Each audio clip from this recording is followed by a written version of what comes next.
Di episode kemarin, kita sudah tahu kalau Jaemin mau dibunuh oleh Sabel.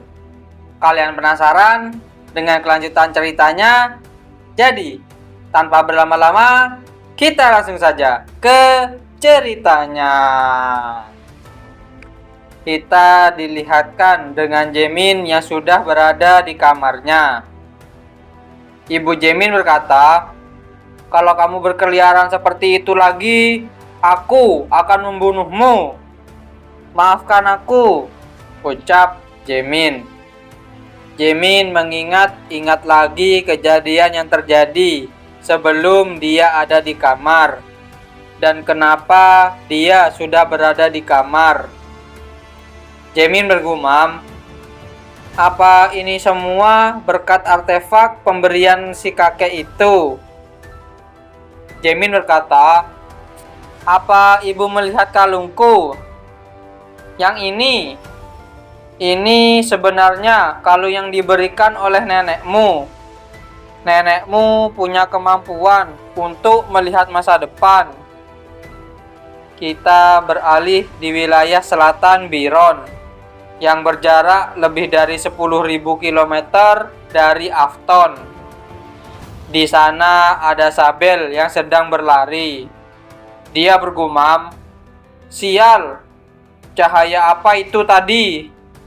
Aku terpental dari wilayah utara ke wilayah selatan." Ternyata di saat Jaemin mau dibunuh oleh Sabel, kalungnya yang telah menyelamatkannya. Dan di sana ada seorang wanita yang menjauhkan Sabel dari Jaemin. Kita dilihatkan Sabel yang sudah berada di sebuah tempat. Dia bergumam, "Ini adalah tempat teritori orang itu." Seseorang di sana berkata, "Senang bisa melihatmu. Aku penasaran, kenapa orang yang sibuk sepertimu mau datang kemari?" Yang berkata tadi adalah Blazer, kapten kesatria dari Dewa Matahari.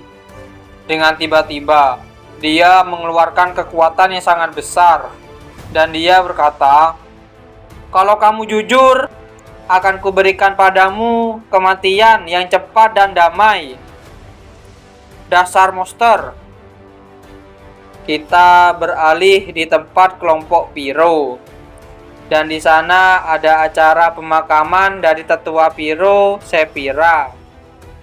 Di sana ada Ricky yang menyapa Jaemin. "Jaemin, Dewi ingin menemuimu. Kamu tidak boleh menggunakan pencahayaan di dalam sini." "Baiklah, ayo masuk." "Ngomong-ngomong, apa yang terjadi dengan Sabel?" "Dia menghilang bersama dengan cahaya yang muncul dari kalungmu." "Apa kalungmu itu sebuah artefak?" "Aku juga tidak tahu detailnya. Aku cuma tahu kalau nenekku yang bisa melihat masa depan." Kita sudah sampai. Tempat ini adalah keamanan asal. Dia tidak akan cuma muncul sebentar lalu menghilang begitu saja seperti sebelumnya, kan? "Dewi datang, bicaralah sendiri dengannya." Dewi Piro pun tiba di tempat tersebut. Dewi Piro berkata, "Pertama-tama akan aku ucapkan terima kasih. Berkatmu, aku jadi bisa meluncurkan serangan pada Zenith. Tolong tarik sebagian kekuatanmu. Apa kamu mau aku meledak lalu mati di sini? Aku lupa kalau manusia adalah makhluk yang sangat amat rapuh. Tapi kamu seharusnya bangga karena kamu adalah salah satu manusia yang bisa diterima oleh dewa." Kita beralih di tempat markas besar kelompok Zenith. Seseorang di sana berkata, "Apa kamu sedang bercanda sekarang? Bukan hanya rencananya gagal, tapi juga Sabel menghilang." Aku bahkan sudah memberinya pedang yang berasal dari gudang persenjataan. Kami telah mencarinya ke seluruh wilayah Afton. Tapi selain mayat Kana, kami tidak dapat menemukan jejak selain dirinya. Orang di sana bergumam, "Ini sangat buruk. Jika kami mencoba memulai perang suci tanpa adanya Sabel, kami pasti kalah. Kami seharusnya segera memulai pertarungannya agar bisa membalikkan keadaan kami. Tapi saat ini kami tidak punya pilihan lain selain menunggunya untuk kembali." Orang di sana berkata, "Segera temukan Sabel dan bawa dia kembali, bagaimanapun caranya." Kita beralih di tempat Jaemin dan Dewi Piro. Dewi Piro berkata, "Ini sulit dipercaya. Kamu secara tidak sengaja mendapatkan peninggalan Diablo Volfir. Tidak ada lagi yang bisa aku katakan padamu, karena aku mendapatkannya secara tidak sengaja. Apa kamu menyuruhku untuk percaya pada omong kosong seperti itu? Lupakan, bukan itu yang penting saat ini. Kalau begitu, aku akan menanyakan sesuatu. Aku tahu kalau master spiritualku, Diablo, adalah musuh bebuyutanmu. Tapi, apa yang sebenarnya terjadi kepadanya?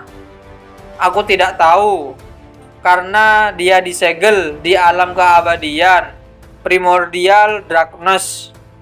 Bahkan, para dewa tidak bisa melakukan sesuatu semaunya di dalam ruangan itu. Apa dia tidak bisa melarikan diri? Itu mustahil. Tidak mungkin kami menyegelnya di tempat yang berkemungkinan baginya untuk kabur." Jaemin bergumam, "Aku jadi semakin yakin mereka tidak tahu kalau aku sudah mati dan sudah bereinkarnasi." Dewi Piro berkata, "Gelang itu sudah lama aku tidak melihatnya. Aku tidak menyangka benda itu akan muncul kembali di dunia ini. Gelang itu sudah memberikan kami begitu banyak masalah. Aku juga mencari 2 objek lainnya yang tersisa, yang tidak dapat terhancurkan malam yang cerah, dan yang dapat membunuh dewa. Lakukan sesukamu. Aku akan menutup mata untuk itu. Apa kamu tersingkirkan?" Aku akan menjawab, karena kamu tidak terlihat sedang bermain-main dengan pertanyaan itu. Zenith, Lily, dan Brahman bekerja sama. Drian dan Khulan bekerja sama. Saintiras dan Arbilado bekerja sama. Jillian dan Oblivion bekerja sama. Lalu RA, Flame Emperor, dan aku berdiri sendiri. Jaemin bergumam, "Dewa Matahari sendirian."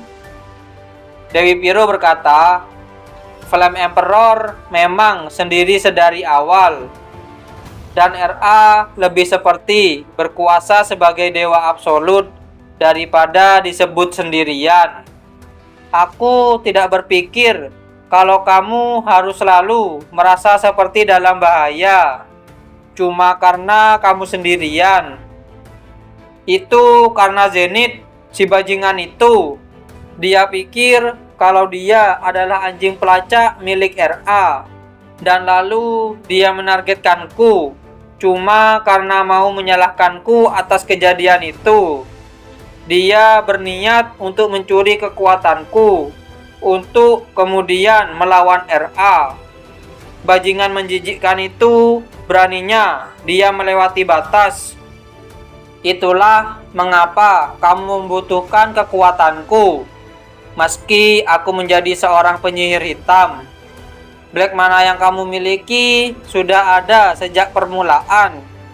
Itu murni tidak seperti kekuatan jahat dari makhluk yang hina. Tapi aku kan penerus Diablo Volfir. Apa kamu mau bilang kalau kamu tidak bisa bekerja sama denganku, yang merupakan salah satu dari 12 dewa? Kamu duluan yang muncul dan membawa-bawa namanya. Aku cuma mau bilang kalau kita tidak mungkin bisa percaya sepenuhnya satu sama lain. Kalau begitu, kita cuma harus lebih percaya satu sama lain kan? Periksa telapak tanganmu. Aku sudah memberikanmu tanda dari janji milikku. Kita beralih di tempat yang lain. Di sana ada kakek Jamin dan ibu Jamin. Kakek Jamin berkata, "Bayril sudah siuman. Ayah, aku akan pergi menjenguknya." Kita beralih kembali di tempat Bayril. Di sana Jamin memasuki ruangan Bayril. Jamin berkata, "Aku lega.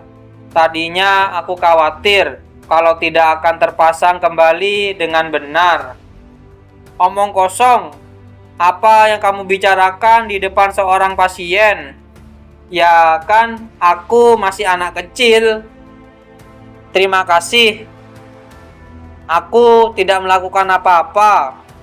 Lebih penting lagi, aku dengar kamu punya sesuatu yang mau diberitahukan kepadaku.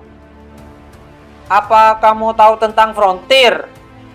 Kalau tidak salah, itu adalah asosiasi mencurigakan yang mencari rahasia di balik dunia ini. Ikuti aku, Jamin. Ada seorang penyihir kelas 9 di dalam Frontier yang bisa menjadi gurumu. Dia mungkin bukan manusia. Benar, itulah kenapa dia dapat membantumu bertambah kuat." "Tidak. Kamu yakin dia adalah seorang master kelas 9? Ini adalah kesempatan untuk mempelajari sihir dari seseorang yang dapat mengubah peta dunia. Seorang penyihir kelas 6 memang menakjubkan, tapi aku tidak jauh berbeda darinya. Lagi pula, tidak lama lagi aku akan mencapai tingkatan itu juga." Apakah kalian penasaran dengan kelanjutan ceritanya?